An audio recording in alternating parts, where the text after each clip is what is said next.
লা ইলাহা ইল্লাল্লাহ মুহাম্মদ রাসূলুল্লাহ কোন সহিহ হাদিসে নেই।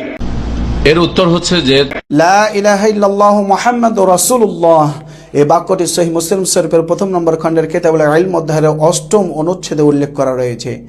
বাবুল আমরি বিকিতালিন নাস হাত্তা ইয়াকুলু লা ইলাহা ইল্লাল্লাহু মুহাম্মাদুর রাসূলুল্লাহ। একইভাবে ইমাম তাবরানী তার দোয়া বইয়ের ১৬১৮ নম্বর হাদিসে উল্লেখ করেছেন কালেমায়ে তাইয়্যিবা লা ইলাহা ইল্লাল্লাহু মুহাম্মাদুর রাসূলুল্লাহ। একইভাবে ইমাম বাইহাকি রাহিমাহুল্লাহ তার আসমা ও সিফাত বইয়ের ১৯৫ নম্বর হাদিসে উল্লেখ করেছেন লা ইলাহা ইল্লাল্লাহু মুহাম্মাদুর রাসূলুল্লাহ। এই বাক্যটিকে কালিমাতুত তাকওয়া বলা হয়। আমাদের ছোট ছোট বাচ্চারা বাগদাদি কায়দার ১৭ নম্বর পৃষ্ঠা থেকে এই বাক্যটি মুখস্থ করেছে। আর এই বাক্যটি হাসান লে জাতি হাদিস দ্বারা প্রমাণিত।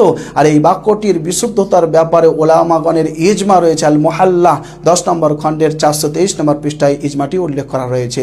প্রিয় শ্রোতা মণ্ডলী, মুজাফফর বিন মুহসিন এবং আব্দুর রাজ্জাক বিন ইউসুফ সাহেবের আমার ভুল ধরা উদ্দেশ্য নয়। আমার উদ্দেশ্য হলো আমরা বেদাতের মতো তাকলিদে সাকসি অন্ধ অনুকরণ করি না। যেটা ভুল আমরা ভুল বলি, আর যেটা সঠিক সেটা আমরা গ্রহণ করি। কিন্তু বেদাতিরা ভুল শোনার পরে দেখার পরেও তারা একেবারে পশুর মতো চুপচাপ থাকে। এই তো কিছুদিন আগে এনায়েতুল্লাহ আব্বাসী সাহেব তিনি বললেন নিসফে শাবানে নাকি কোরআন মাজিদ অবতীর্ণ হয়েছে। কোনো বেদাতি এই ব্যাপারে কোনো প্রকারের কোনো কথা বলেনি।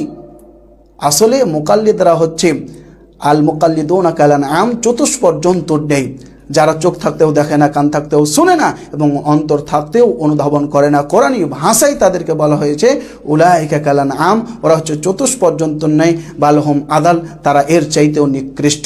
প্রিয় শ্রোতা মণ্ডলী, তবু এই ভিডিওর মাধ্যমে যদি শায়েখদ্বয় কষ্ট পেয়ে থাকেন, তাদের অনুসরণরা কষ্ট পেয়ে থাকেন, আমি আন্তরিকভাবে দুঃখিত।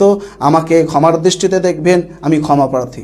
লা ইলাহা ইল্লাল্লাহ আর মুহাম্মদুর রাসূলুল্লাহ যদি পাশাপাশি বলা যায় তো জায়েজ না না জায়েজ, এই ক্ষেত্রে কিছু লোকেরা বাড়াবাড়ি করে থাকে। আমাদের সৈয়দের ভাইদের এই বাড়াবাড়ি আমি পছন্দ করি না।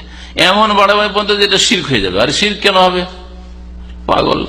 লা ইলাহা ইল্লাল্লাহ একটা কালেমা, আর তারপর জুমলা মুস্তানিফা আলাদা কালেমা, মুহাম্মদুর রাসূলুল্লাহ দুটো আলাদা কালেমা। আর এর মানে থোড়া এটা হলো অল্প বিদ্যা পড়ে বড় বড় ফতোয়া। লা ইলাহা ইল্লাল্লাহ মানে যিনি আল্লাহ উনি মোহাম্মদ, কোথায় এটা বোঝা গেল?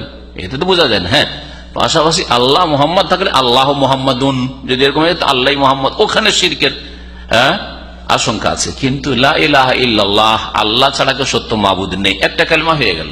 মুহাম্মদুর রাসূলুল্লাহ, মুহাম্মদ আল্লাহ পাকের রাসূল। আর এখানে শাহাদাত কথাটি উজ্জ্ব আছে। আমরা অনেক কথাতে উজ্জ্ব বলি, আরবি তো আছে, বাংলা তো আছে।